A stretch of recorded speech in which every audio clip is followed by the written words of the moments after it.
Olá, leitores do nosso clube do livro, né? Hoje vamos ter a obra O Alienista, de Machado de Assis. Uma grande obra, apesar de pequena, e super atual. Ela traz muitas reflexões para o nosso dia a dia, cheia de ironia, uma novela criada em 1882, e eu já começo com a provocação que esse livro traz durante toda a obra. Quem que tem o poder para dizer o que é normal do que não é? E quem deu esse poder para as pessoas? Bom, nessa obra, Simão Bacamarte tem esse poder, tem todo o prestígio de uma sociedade que acredita num médico que veio da Europa, que decidiu desenvolver sua vida e a ciência na cidade de Itaguaí, no interior do Rio de Janeiro, no interior do Rio de Janeiro. E lá ele vai estudar a mente humana. Ele decide criar uma casa chamada Casa Verde, que é um verdadeiro manicômio. Bom, até aí, tudo bem, ele está desenvolvendo a ciência e a sua profissão. O problema é quando o Bacamarte começa a ampliar todos os seus critérios. Todo e qualquer comportamento diferente para Bacamarte é justificativa para a internação. A pessoa vai parar na Casa Verde, na Casa da Loucura. E aí, o que era uma ilha de desequilíbrio, na verdade, é um continente. Ele começa a ver que tem muita gente desequilibrada naquela sociedade. Algo precisava mudar, porque as pessoas começaram a ficar com medo. Medo de sair, medo de interagir, de falar alguma coisa diferente, e uma rebelião acontece. Um salvador aparece para salvar a cidade e acabar com a Casa Verde. Essa era a principal promessa de Porfírio. Ele toma o poder, assume a Assembleia e faz um acordo com Bacamarte. Vocês acreditam? Olha, não é que isso acontece nos dias de hoje, gente, mas isso aqui é uma obra clássica, né? Mesmo feita em 1882, ela traz o que acontece hoje. Quantas vezes a gente não vê numa eleição um político odeia, xinga, ofende, na outra ele é o vice daquele que ele chamava de ladrão, né? Mais de um século depois, e a obra continua totalmente atual, porque a gente reconhece no comportamento humano, nessas disputas de poder, contradições existentes, super atual, né? E Machado vai muito além disso, viu? Em um determinado momento da obra, Bacamarte percebe que há tantos loucos em Itaguaí, tantos loucos, que de alguma forma ele vê que tem algo errado. A loucura era para ser exceção e não a regra. Então ele entende. Será que o problema está em mim? Mas eu tenho que ter certeza. O problema é que também Bacamarte tem certeza de tudo, né? Ele começa a se autoanalisar. Pede ajuda de outras pessoas, pede que sinceramente elas digam quem ele é para ela. E essas pessoas começam a exaltar as qualidades daquele médico, acho que até com medo de ir para Casa Verde. Que ele é maravilhoso, que ele é virtuoso, que ele é equilibrado, que ele é perfeito. Pronto, a sentença de Bacamarte está aí. Ele, como médico da mente humana, sabe que não é perfeito, que não existe ninguém perfeito. E se ele é perfeito para a sociedade, então o louco é ele, com certeza. E ele aí se auto-interna, né? Mas ultrapassado esse resumo que eu trouxe da obra para vocês, que a gente já leu, então não tem nada de spoiler, né? Eu queria trazer algumas passagens que me chamaram a atenção e que tem tudo a ver com a nossa vida, né? No dia a dia. Tem partes no livro que são de extrema importância para a nossa reflexão mesmo. Então eu queria fazer alguns destaques aqui que eu achei bem interessante. Por exemplo, logo no começo do livro, o Machado de Assis traz o seguinte, que Simão Bacamarte era um homem da ciência. Ele coloca, a ciência, disse ele, a sua majestade, é o meu emprego único. Itaguaí é o meu universo. O que a gente pode tirar disso aqui? Simão Bacamarte, naquela época, naquela cidade, era uma autoridade reconhecida. Uma pessoa de conhecimento que as pessoas respeitavam. Mas por que ele era assim? Ele sabia o que ele queria, o que era prioridade para a vida dele, e ele destacava isso. O que a gente não é prioridade na nossa vida, a gente pode delegar. Agora, o que é prioridade, o que a gente entende que é importante, temos que dar a nossa atenção, para que nos tornemos excelência naquilo que a gente está fazendo. Então, isso o Machado já traz aqui no comecinho, né, para a gente refletir como ser uma autoridade no que a gente faz, tornando isso uma prioridade na nossa vida, né?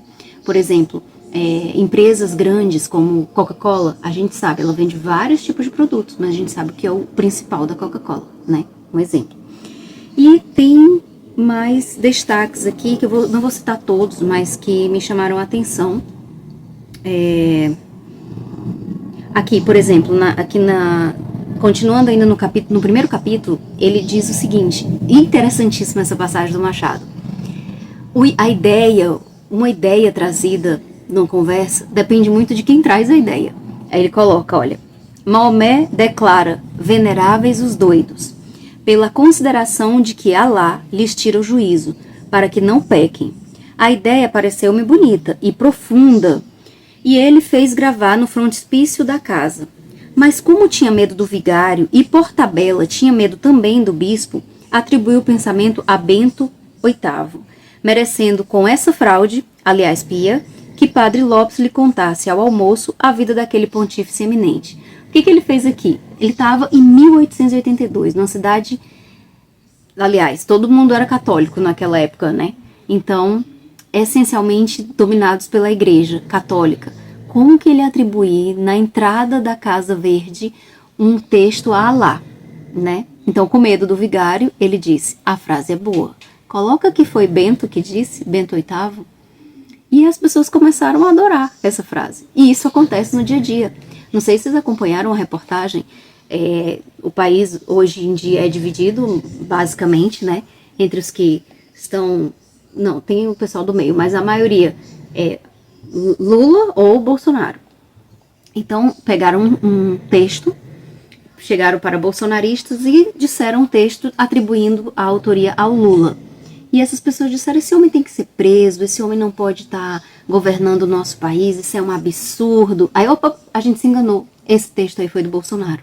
Ah não, então vocês tiraram de contexto, tem que ter uma explicação, ele não deve ter querido dizer isso. E fizeram a mesma coisa com o pessoal que defende o Lula. Trouxeram a frase e disseram que era do Bolsonaro. E eles disseram, ai que absurdo, tá vendo, por isso que a pandemia foi assim e assado. Depois disseram, foi um engano, peraí, o texto é do Lula. E eles, opa, então explica melhor o que você está querendo dizer. Talvez ele tinha uma explicação. Então, a depender de quem traz o texto, quem está acompanhando a conversa pode dar valor ou não. E foi assim que Simão Bacamarte fez, né? Aí vamos ver aqui outras passagens interessantes. Esse daqui foi um jovem que descobriu que estava sendo traído. Tá? Ainda capítulo 2. Ele estava sendo traído pela esposa, ele decidiu seguir a esposa e o amante e ceifou a vida dos dois. E com isso ele enlouqueceu e foi para a Casa Verde.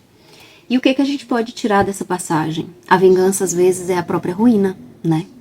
Se ele tivesse deixado ir, seguido a vida dele, continuado, ele teria continuado a vida, conhecido outra pessoa, mas não, ele quis se vingar. E aí o defeito que tinha na esposa que estava sendo adúltera com ele e no amante, ele levou para si, o levou à loucura. A gente não pode permitir que os defeitos dos outros apaguem as nossas qualidades. A gente tem que conseguir ter um equilíbrio emocional para que isso não aconteça, né? A vingança pode ser a própria ruína, foi até o que eu anotei aqui no livro.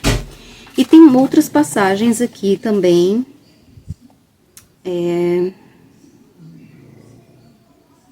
bem interessantes, mas eu não vou ler todas para o vídeo não ficar tão longo. No capítulo 4, eu destaquei a seguinte parte. A loucura, objeto dos meus estudos, era até agora uma ilha perdida no oceano da razão, mas começo a suspeitar que ela é um continente. É aqui que ele começa a nova teoria, e ele começa a se apegar na ideia de que o ser humano, ele é imperfeito. E se tem gente perfeita na sociedade, então os loucos são esses, inclusive ele, né? Inclusive ele. Se você prestar bem atenção, a gente acaba vendo mais defeito nas pessoas que estão perto de nós. Quando a gente não tá bem, as pessoas que a gente mais desconta as nossas frustrações são os familiares. Inconscientemente, a gente acha que essas pessoas vão aguentar, né? E não é pra ser assim, mas é assim na prática. A vida de Instagram, quando a gente olha o Instagram, às vezes olha a vida das outras pessoas, poxa, tão perfeita, essa pessoa não tem defeito. Será que não tem mesmo? Ou será que tá um pouquinho longe da gente? Porque quando tá de perto, todo mundo tem os seus defeitos, né? E é o que ele traz aqui. Que ninguém é perfeito. A imperfeição é da natureza humana. E aí ele começa a aprender os perfeitos, né? É também interessante. A crítica tá por trás. Aqui, no capítulo 5, ele traz a ideia do Costa. Costa ganhou uma herança, ficou muito rico e acabou perdendo tudo, jogou tudo fora, emprestava dinheiro a todo mundo que pedia, dava. Tem um lado bom nisso, mas ele não teve um equilíbrio financeiro. Isso quer dizer o quê? Gente, quantas pessoas já ganharam na loteria e voltaram a ser pobres? A gente já viu até reportagem, né? O Fantástico fez uma reportagem uma vez que dezenas de pessoas que ganharam prêmios milionários e perderam tudo, voltaram para a pobreza. E é isso, não há dinheiro que não acabe se você não tiver um equilíbrio financeiro, se você não tiver uma consciência da importância do dinheiro, que ele também tem importância, né? O que mais que eu destaquei aqui que é interessante para a nossa vida? Eu deixei já em destaque para facilitar. No capítulo 6 eu coloquei assim: nada tenho que ver com ciência, mas se tantos homens em quem supomos juízo são reclusos, por dementes, quem nos afirma que o alienado não é alienista? E aqui é aquela ideia que eu trouxe no começo da nossa reflexão. O extremo produz o oposto do que quer. Às vezes a gente vê uma pessoa muito fervorosa, não são todos, né? Mas tem gente que prega aquilo com um ódio no coração, pode olhar que internamente é aquilo que ela deseja, né? Isso acontece muito, muito, muito, muito. Às vezes você está espelhando algo que você não quer em você, mas que você tem. E aí por isso vem o ódio, né? Os extremos não são bons e muitas vezes escondem uma frustração própria da pessoa, né? Então, o alienado poderia ser justamente o alienista, já que todo mundo era louco para ele, talvez o louco fosse ele. E que mais? Vamos lá. Depois eu quero ver de vocês, coloca aqui nos comentários o que vocês destacaram desse livro, tá?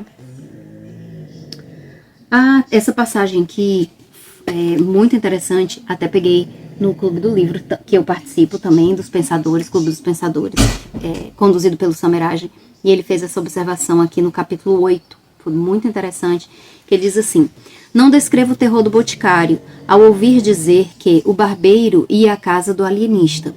Vai prendê-lo, pensou ele, e redobraram-lhe as angústias. Com efeito, a tortura moral do boticário, naquele dia de revolução, excede toda a descrição possível. Nunca um homem se achou em mais apertado lance. E aí a esposa dele diz: olha, você é amigo do Bacamarte, você tem que estar ao lado dele. E aí ele disse: ninguém, por ato próprio, se amarra a um cadáver. E qual foi a observação que eu peguei lá no clube que eu participo?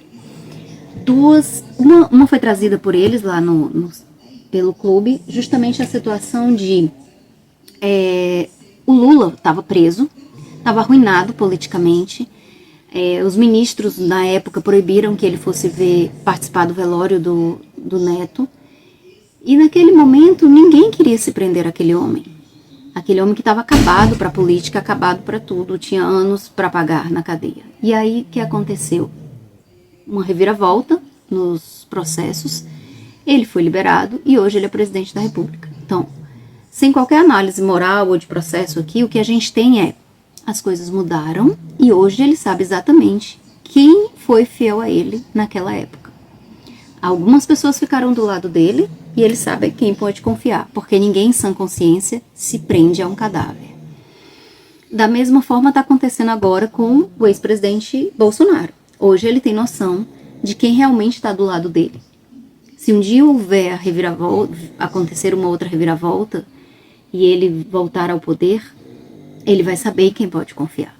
Porque só fica do lado dele quem realmente confia e acredita naqueles propósitos. Porque ninguém em sã consciência se prende a um cadáver. É isso que Machado diz. As pessoas se afastam naturalmente quando acredita que ali está a ruína, né? Talvez por um instinto de autossobrevivência. E é isso que eu peguei no Clube do Livro que eu participo, que eu trago muitas coisas para vocês aqui. E é bem interessante. E aí tem aqui, deixa eu ver o que mais. Aqui é aquela parte que eu falei do acordo que o Boticário quis fazer com o alienista, com o Simão Bacamarte.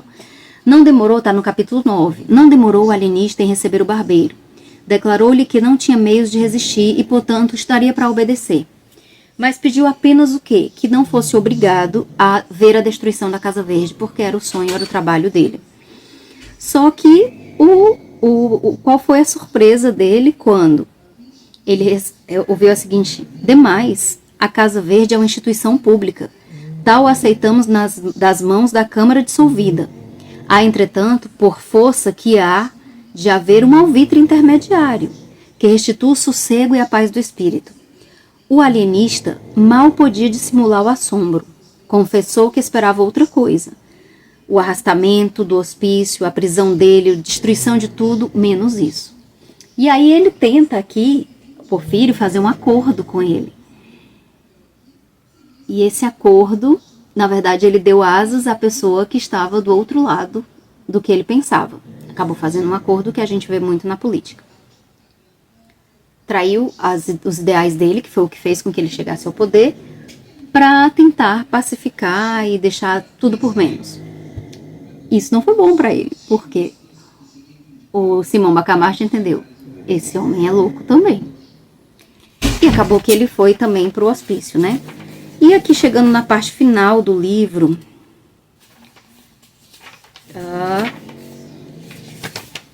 aqui, ó, tem uma parte bem interessante que ele traz a ideia do asno de Buridã. Isso aqui é uma alegoria para aquelas pessoas que decidem tudo por conveniência. O asno de Buridã é um animal que fica... Ele não consegue decidir, ele é colocado à mesma distância dele, alimento e a água. Como ele não consegue decidir se ele come ou se ele bebe água, ele morre de fome e de sede. E aqui é colocado o Crispim Soares. Diz, olha, você quer ficar perto da sua esposa? Quer? Então vai dormir na Casa Verde. Ah, não, mas eu não quero ir para o hospício. Então você não vai dormir perto da sua esposa. Você quer o quê? Você quer dormir perto da esposa ou quer ficar em casa? E ele não consegue decidir assim como o asno de Buridã. E o que a gente tira disso aqui? Nem sempre a gente pode decidir por conveniência, o que é mais conveniente pra gente. A gente tem que tomar uma decisão séria pra nossa vida, do que a gente quer, lutar por aquilo. Ele poderia ter lutado pela esposa, ele poderia ter desistido de ter ficado na Casa Verde com ela, ou ele poderia ter dito, não, realmente ela tá doente, deixa ela ir e vai deixar ela fazer o tratamento. E ele acabou não decidindo nada, e acaba sendo internado também, né? Que diz o seguinte, sabe a razão porque não vê as suas elevadas qualidades, que aliás todos nós admiramos? É porque tem ainda uma qualidade que ressalta todas as outras, a modéstia, a humildade. Essa qualidade torna o ser humano muito mais lindo, lindo de tudo, porque ressalta tudo que ele já tem de bom. Tem um ditado que diz que a arrogância precede a ruína, né? Se uma pessoa é inteligente, bonito, carinhoso, mas é soberbo, vem um mais é soberbo. A soberba, a arrogância, acaba com toda e qualquer outra qualidade. Assim como a humildade, a modéstia, eleva tudo que uma pessoa tem de bom. É lindo demais. E a Machado de Assis está ensinando isso pra gente, viu? Só tô reproduzindo.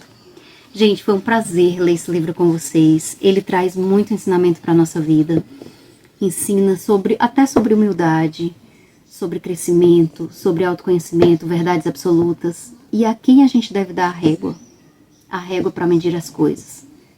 Principalmente quando diz respeito à nossa vida, né? Espero que vocês tenham gostado do livro. Coloca também aqui os comentários que vocês tiraram. E a gente segue para a próxima análise, que vai ser a Pata da Gazela. Foi um prazer imenso e até a próxima. Obrigada.